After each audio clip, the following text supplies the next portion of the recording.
ఏం చేస్తావు చెల్లెలు? ఏం లేదన్నా, బావకు ఫోన్ చేద్దాం అనుకుంటున్నా. అవునా చెల్లె, సరే ఫోన్ చేయి కానీ లౌడ్ స్పీకర్ పెట్టి మాట్లాడు. లౌడ్ స్పీకర్ పెట్టి మాట్లాడు ఎందుకన్నా? లౌడ్ స్పీకర్ ఎందుకని కాదు చెల్లె, ఆయన ఒక్క మంచి మాట ఆయన నీతో మాట్లాడాను అనుకో, అప్పుడు నువ్వు ఏది చెప్తే అది వింటాను నేను. ఆయన ఎట్లా మాట్లాడుతాడు నీకు తెలియదా అన్న? తెలిసి కూడా స్పీకర్ పెట్టి మాట్లాడమంటున్నావా? అదేనా చెల్లె, బావ మీద నీకు ప్రేమ పొంగిపోతుంది కానీ బావకు నీ మీద ఎంత ప్రేమ ఉందో నేను కూడా చూస్తా. సరే అన్నా.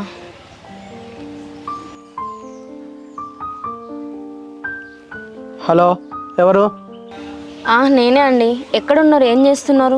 నేనంటే ఎవరు? మీకో ఊరు ఉంటుంది, మీకో పేరు ఉంటుంది, ఉంటాయి కదా అన్నీ. అది ఏందో చెప్పు, ఎవరో మీరు? నేనే అండి, మీ వైఫ్ని. నా నెంబర్ లేదా? ఎందుకు ఇలా మాట్లాడుతున్నారు? నా వైఫా? నా వైఫ్ లేదు, ఎవ్వరు లేరు నాకు. నా పిల్లలతో నాకు విడాకులో ఇప్పటికి 4 రోజులు అవుతుంది. నాకు ఫోన్ చేసి మీ వైఫ్ని మాట్లాడతానా అని చెప్పేసి అంటారు. మెదడు పని చేస్తలేదా మీకు? ఎందుకండి ఇట్లా మాట్లాడుతున్నారు? అసలు ఎక్కడున్నారు మీరు? తిన్నారా? అత్తమ్మ బాగుందా? అత్తమ్మేవలు అండి అని మాట్లాడతాను. అసలు నీకేమైనా లూజా? నాకు అర్థం కాదు. ఎప్పుడో నీకు నాకు విడాకులు అయిపోయినాయి, సంబంధం లేదు. ఇక నువ్వెవలో నేనెవలో. ఇక ఇంకోసారి ఇట్లా నాకు ఫోన్లు చేసి మాట్లాడక. ఇక ఎందుకండి అట్లా కోపంగా మాట్లాడుతున్నారు? నేనే కదా ఇంటికి వస్తా అని చెప్తే మీరే వదిలేసి వెళ్ళిపోయారు కదా. అది కాదు, నీ అన్నగారు ఇంటికి వస్తే ఏం మాట్లాడిండు? విడాకులు ఇస్తా అట్లా ఇట్లా అని చెప్పేసి మాట్లాడలేదు కదనే. నాకేందే మరి నీతో విడాకులు తీసుకుంటే నాకేమైనా పోతుందా చెప్పు? నువ్వు మీ అన్నగారికి చెప్పి ఆ లాయర్ గారి దగ్గరికి పోయి తొందర పేపర్లు పంపించమని చెప్పేశాను. ఇగో ఎప్పుడెప్పుడు పేపర్లు వస్తే సంతకం పెడదామని చెప్పేసి ఇగో పెన్నుని జోలో పెట్టుకొని తిరుగుతారా? పేపర్లు పంపిను. మీకెంత ఆవేశం ఉందో మా అన్న కూడా అంతే ఆవేశం ఉందండి. మీ ఇద్దరిని ఎవరు చెప్పేటట్టున్నారు? మీ అన్నగారికి ఆవేశం ఉంటే దాన్ని మనిషి ఎక్కడైనా ఖాళీగా ఉన్న దగ్గర పెట్టుకోను, అంతేగాని మీ అన్నగారి ఆవేశం నాకాడ చూపించకాను. ఏంది అసలు మీ వాడికి ఎందుకే? ఏం చదివిండా మీ వాడు? ఆ డిగ్రీ చదివిండు, నేనే బీటెక్ చదివినా. నాకు చెప్పట్టున్నా మీ వాడు? ఇగో మా అన్న మీద కోపం ఉంటే మా అన్న మీరు ఏమైనా చేసుకోండి, కానీ మీరు ఎక్కడున్నారో చెప్పండి. రేపు ఇంటికి వద్దాం అనుకుంటున్నా. నా ఇంటికి వచ్చిన ఎందుకే?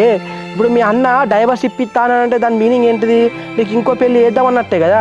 మంచిగా కొత్తగా పెళ్ళి చేసుకొని కొత్త మోహన్ దగ్గరికి పోయి కొత్తగా అత్తగా ఇంటికాడ మంచిగా కొత్తగా సంసారం చేసుకో. ఇక ఈ పాత మోహన్ నీకు ఎందుకు? నాకు విడాకులు ఇచ్చేసే నువ్వు. ఇగో ఈ పిచ్చి పిచ్చి మాటలే మాట్లాడకండి. ఇంటికాడ నుండి పంపించింది మీరే, ఇక్కడికి వచ్చినాక వస్తా అంటే కూడా వద్దనేది కూడా మీరే కదా. నాతో నువ్వు మాట్లాడకే. నా దృష్టిలో నువ్వు నీ కుటుంబం మొత్తం సచ్చి ఇప్పటికీ 5 రోజులు అవుతుంది. అర్థమవుతుందా? ఇక నాకు ఇంకోసారి నువ్వు ఫోన్లు రావద్దు, మెసేజ్లు రావద్దు, మా ఇంటికి రావద్దు. నీకు నాకు ఎట్లాంటి సంబంధం లేదు. అట్లా మాట్లాడకండి. సరే నాదే తప్పు అంటున్నారుగా, సారీ చెప్తా. రేపు ఇంటికి వస్తా. నువ్వు ఎట్లెట్ల ఇంటికి వస్తావే నాకు అర్థం కాదు. ఎవరు ఇల్లు అని చెప్పేసి వస్తావు? నువ్వు నా ఇంట్లోనే అడుగు పెట్టాలే, నీ కాళ్ళు ఇర్తా. అట్లా మాట్లాడకండి. రేపు ఇంటికి వస్తా. మళ్ళీ మీరు వెళ్ళమని చెప్పేదాకా నేను అసలు మా ఇంటికే వెళ్ళాను. నువ్వు వచ్చురద్దు, నువ్వు ఇలా చేసురద్దు. మీ అన్న నాకు డైవర్స్ పేపర్లు పంపిస్తా అన్నాడు, పంపి. నేను బరాబరిగో జేబులో పెన్ను పెట్టుకొని తిరుగుతానా?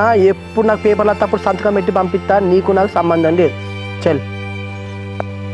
హలో, చూసినావానే చెల్లె, ఒక్కటంటే ఒక్క మాటను మంచిగా మాట్లాడినా. మరి నేను ఏం చేయాలన్నా? ఆయన అట్లున్నాడు. ఆయన ఏం మాట్లాడు నువ్వు విన్నావు కదా. అదేనే చెల్లె, అట్లా అంటుంటావు. ఇందులో బట్టి ఎట్లున్నావే? మళ్ళీ ఇంటికి పోతాను నువ్వే అనబడుతుంది. ఇక నీకు ఆయన గురించి తెలిసిందే కదన్నా. ఆయన అట్లనే మాట్లాడుతాడు. విని నాకే అలవాటు అయిపోయింది. సరేనే చెల్లె, బాబా ఫోన్లో ఏం మాట్లాడుతాండే?